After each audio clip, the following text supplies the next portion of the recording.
देश की सशस्त्र सेनाओं को मिले 300 से ज्यादा नए अफसर। पुणे में नेशनल डिफेंस अकेडमी में हुई 148वीं पासिंग आउट परेड। भारतीय सशस्त्र सेनाओं के इतिहास में पहली बार आज सेनाओं को मिली 17 महिला अफसर। 300 से ज्यादा पुरुषों के साथ नेशनल डिफेंस अकेडमी से हुई ग्रेजुएट। सुप्रीम कोर्ट ने 2021 में महिलाओं को एनडीए परीक्षा देने की दी थी इजाजत। 2022 में पहली बार एनडीए में 17 लड़कियों का हुआ था चयन।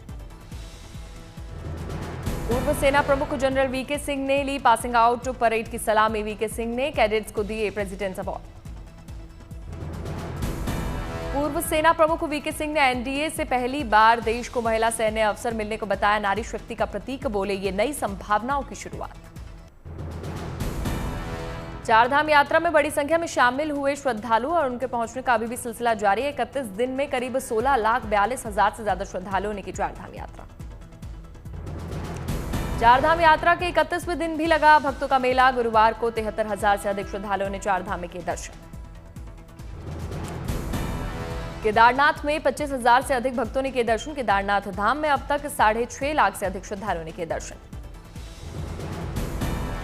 बद्रीनाथ में बदलते मौसम के बावजूद आराध्य के दर्शन के लिए श्रद्धालुओं का जोश है। कल 22,000 से ज्यादा लोगों ने दर्शन किए। कुल संख्या 4,57,000 के पार।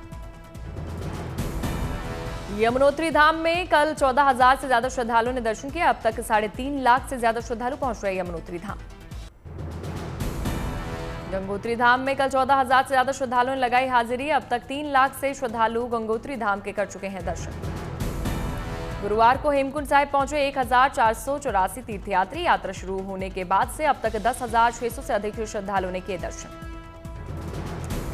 झारखंड के मुख्यमंत्री हेमंत सोरेन ने केदारनाथ धाम पहुंचकर भगवान केदार के दर्शन किए। हेमंत सोरेन ने पूरे परिवार के साथ किए बाबा के दर्शन।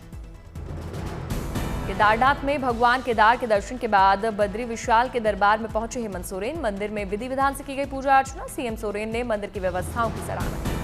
चारधाम हेली बुकिंग के नाम पर ठगने वालों पर प्रशासन की कार्रवाई। 51 फर्जी वेबसाइट और 56 बैंक अकाउंट और 111 मोबाइल नंबर ब्लॉक।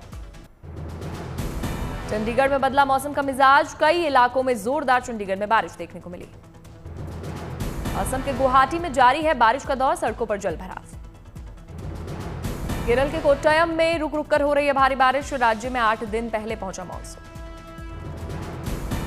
केरल के कासरगोड और कन्नूर जिलों में बारिश का रेड अलर्ट। भारी बारिश से कई इलाकों में लगा पानी। महाराष्ट्र में भारी बारिश के बाद उफान पर नदी नाले। बीड में प्रभावित हुआ ट्रैफिक। नोएडा में हुई बारिश से ठंडा हुआ मौसम। बारिश के पानी से तरबतर हुई सड़कें। दिल्ली में बारिश से तापमान में आई गिरावट। लोगों को महसूस हुई ठंड। सिलचर में झमाझम बारिश से मौसम हुआ कूल। लोगों को गर्मी से मिली राहत। नागापट्टिनम में बारिश से मौसम हुआ सुहावना। पानी पड़ने से खिल उठे पेड़ पौधे। जयपुर में चिलचिलाती गर्मी से राहत पाने के लिए तालाब में पानी से अटखेलियां कर रहे हाथी। हाथियों को खिलाए जा रहे हैं तरबूज, खरबूज और गन्ने के फल। हिमाचल प्रदेश में बदला मौसम का मिजाज। रुक रुक कर हो रही बारिश से गिरा तापमान। मौसम हुआ सुहाना। दिल्ली एनसीआर में वीकेंड में भीषण गर्मी से राहत के आसार। दिल्ली एनसीआर में तेज हवा के साथ बारिश की संभावना। नीट पीजी परीक्षा पर सुप्रीम कोर्ट का बड़ा आदेश। सुप्रीम कोर्ट ने नीट पीजी परीक्षा एक ही शिफ्ट में कराने का आदेश दिया। बिहार में विधानसभा चुनाव से ठीक पहले नीतीश कुमार का बड़ा दाव। उच्च जातियों के विकास के लिए आयोग के गठन का किया ऐलान। दिल्ली की बीजेपी सरकार ने पहले 100 दिन के कामकाज पर जारी किया work book. CM Rekha Gupta बोली लोगों के बीच लेकर जाएंगे वर्क बुक। दिल्ली को विकसित बनाना लक्ष्य।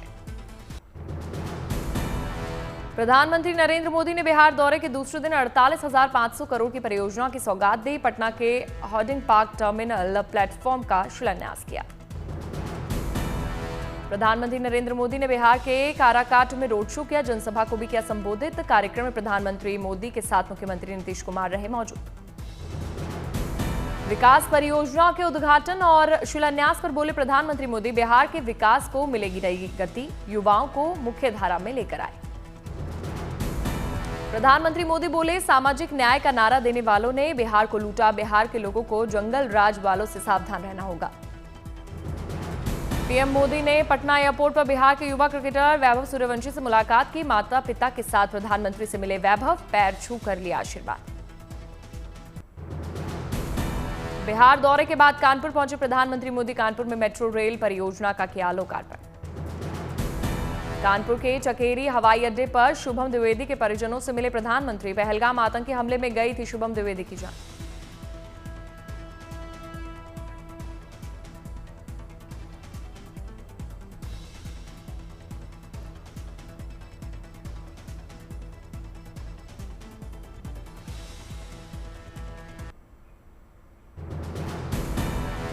रक्षा मंत्री राजनाथ सिंह अरब सागर में तैनात युद्धपोत आईएनएस विक्रांत का दौरा किया। आईएनएस विक्रांत पर तैनात नौसेना के अफसरों और कर्मचारियों से की मुलाकात। आईएनएस विक्रांत पर नौसैनिकों को संबोधित करते हुए बोले रक्षा मंत्री, हमने अपनी शर्तों पर सीजफायर किया, भारत अब सहन नहीं करता, जवाब देता है। ऑपरेशन सिंदूर के दौरान पूरे बैटल ग्रुप के साथ उत्तरी अरब सागर में तैनात था आईएनएस विक्रांत। पाकिस्तान को सबक सिखाने की थी पूरी तैयारी। गृहमंत्री अमित शाह ने जम्मू कश्मीर के पुंछ का दौरा किया। पाकिस्तान की गोलीबारी के पीड़ितों लोगों से मुलाकात की। बॉर्डर के पास रहने वालों पर पाकिस्तान की गोलीबारी पर बोले गृहमंत्री अमित शाह, पूरा देश पीड़ित परिवारों के साथ निर्दोष लोगों पर हुआ कायराना हमला, सेना ने दिया धैर्य का परिचय। नारी सशक्तिकरण के लिहाज से गुड न्यूज। भारतीय नौसेना की लेफ्टिनेंट कमांडर यशस्वी सोलंकी बनी राष्ट्रपति की पहली महिला एडीसी। देश के रक्षा निर्माण क्षेत्र के लिए शानदार न्यूज। बनारस हिंदू विश्वविद्यालय के प्रोफेसर प्रभाकर सिंह ने बनाया इलेक्ट्रोलाइट फ्यूल, पनडुब्बी में होता है इस्तेमाल। आतंकी कनेक्शन के मामले में जम्मू कश्मीर में सुरक्षा एजेंसियों की कार्रवाई। काउंटर इंटेलिजेंस कश्मीर की टीम और पुलिस की टीमें कई जगह कर रही छापेमारी। काउंटर इंटेलिजेंस कश्मीर की टीम और पुलिस की टीमों ने शोपियां, कुलगाम और बडगाम समेत कश्मीर में कई जगहों पर की तलाशी। दिल्ली में प्राइवेट स्कूलों की मनमानी पर लगेगी लगाम। फीस बढ़ोतरी के खिलाफ अध्यादेश लाने की तैयारी में दिल्ली सरकार। सूत्रों के हवाले से खबर, जुर्माना और संपत्ति जब्त करने का होगा प्रावधान। बिहार के मुजफ्फरपुर जिले की मशहूर लीची ने रचा इतिहास। अब दुबई के लोग ले सकेंगे मुजफ्फरपुर की लीची का स्वाद। पहली बार मुजफ्फरपुर से लीची की पहली खेप दुबई रवाना।